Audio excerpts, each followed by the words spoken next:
Hola, de nuevo estamos en este encuentro semanal que verdaderamente es un placer para mí y ojalá que sea también un placer y de utilidad para ustedes. Estaba aquí leyendo un texto de una compilación que hice para mis estudiantes de la Universidad de La Habana.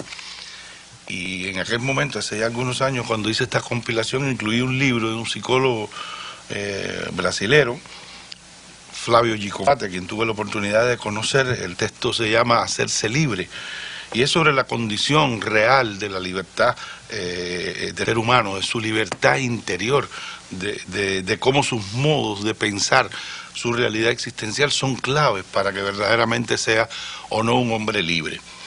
Y prácticamente en el inicio del trabajo dice, escribe Gikovati, dice: existen los seres humanos una antigua tendencia a tratar de atribuir a factores externos la imposibilidad de alcanzar sus mayores anhelos. Siempre resultó más fácil y atractivo pensar de este modo que suponer seriamente la existencia de obstáculos internos ligados a la naturaleza y estructura propia de la subjetividad.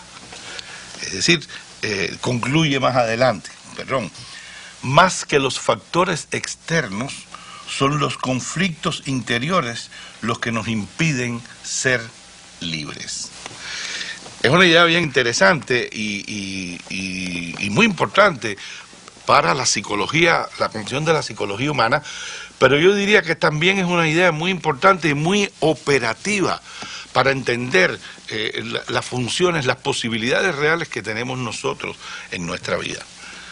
Sería yo probablemente la última persona en pensar que las condiciones reales en las que los seres humanos vivimos no tienen nada que ver con las posibilidades de los seres humanos de crecer, de desarrollarnos, de acceder a la cultura, a la educación.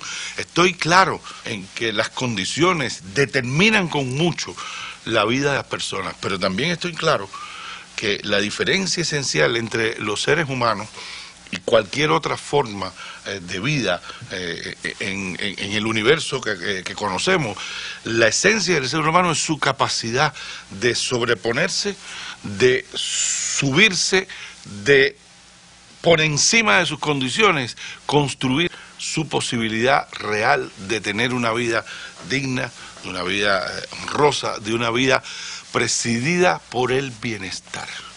Y justamente a partir de esta idea clave para la psicología, que es la idea de no solo de la voluntad humana, sino de la capacidad humana para superarse incluso a sí mismo, me gustaría que pensáramos hoy en algo que llamaría la arquitectura del malestar.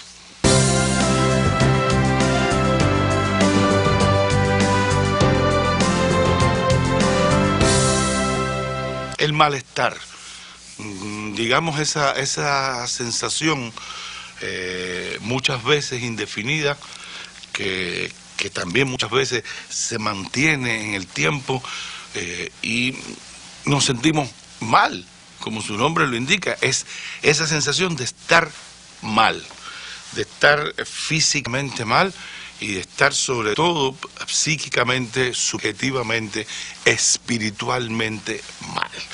Y ahí decimos, estoy copado por el malestar, tengo un malestar y no sé qué es lo que me está pasando. Bien, claro, dejemos fuera por el momento el malestar físico, ¿verdad?, por cuanto nosotros nos vemos todas las semanas para hablar justamente de estas potencialidades que tienen que ver con la subjetividad humana, que tienen que ver con la fuerza espiritual de los seres humanos. Y pensemos en esa estructura, por eso uso la palabra arquitectura, en esa estructura que sustenta la producción de malestar. ¿Y cuáles son las tendencias o cuál es la tendencia básica de las personas cuando de analizar el malestar se trata? ¿Bien? Bueno, yo diría justamente que una de las causas fundamentales por las que el malestar no tanto existe, sino que persiste. Es justamente porque la visión estructural del malestar que como tendencia general tenemos los seres humanos, prioriza, da absoluta prácticamente autonomía y carácter definitorio a las condiciones.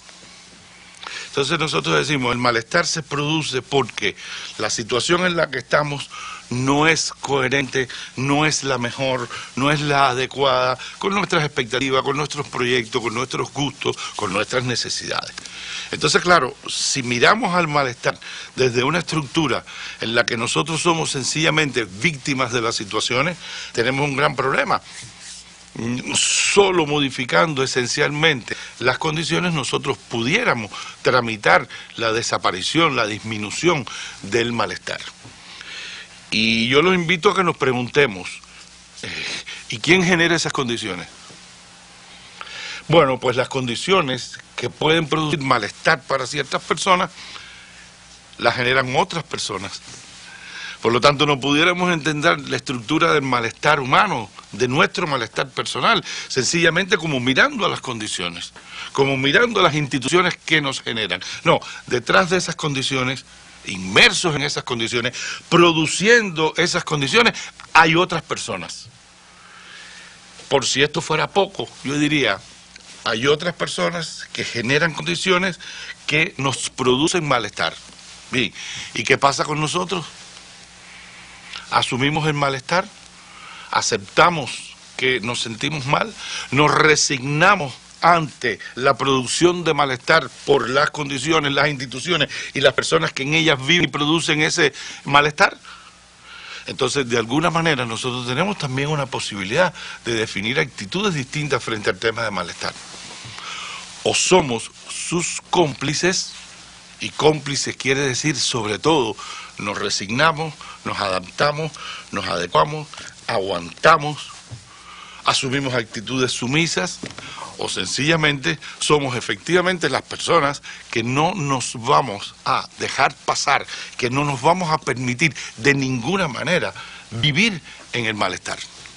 Y entonces ahora fíjense que hemos construido una suerte de triángulo. Hemos construido una suerte de triángulo en el cual la estructura del malestar la definimos como sí, efectivamente, las situaciones en las que vivimos, las situaciones que podemos estar pasando en un determinado momento, las instituciones en las que nosotros operamos, convivimos, existimos, a través de las cuales satisfacemos ciertas necesidades. Bien, la situación. Pero también en esa estructura está la otra persona, las otras personas, que pueden ser también cómplices de la producción de malestar nuestro, pero podrían no serlo. Y estamos nosotros. Entonces, el malestar siempre está sustentado mínimamente en una triada en la que está la situación, estamos nosotros y están las otras personas. Y por lo tanto, la modificación esencial, la modificación más poderosa, aquella que conllevaría a la más tácita y fundamental reducción del malestar, vendría ¿por dónde? ¿Por la acción de las condiciones, de las situaciones, de las instituciones? No, como siempre, por la acción de los seres humanos.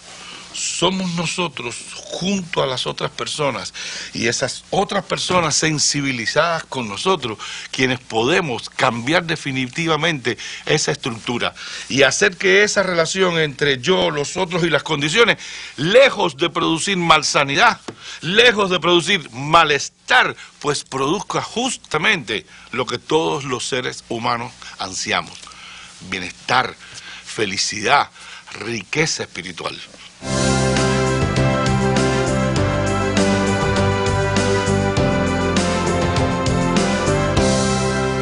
Tiempos difíciles vivimos en todas las regiones del mundo.